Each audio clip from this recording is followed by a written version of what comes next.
I have a friend, a girl, who's very intelligent and articulate, and she was born blind. And she hasn't the faintest idea what darkness is. The word means as little to her as the word light. So if you went to sleep, you're not aware of darkness when you're asleep.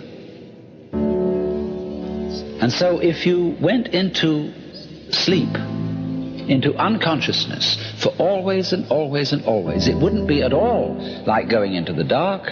It wouldn't be at all like being buried alive. It would be as if, as a matter of fact, you had never existed at all.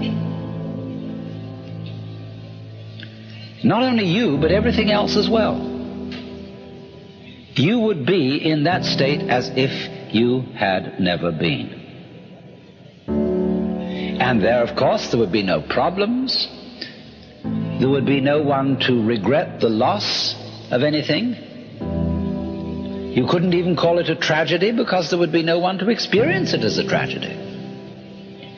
It would be simple, nothing at all. Forever and for never. Because not only would you have no future, you would also have no past and no present.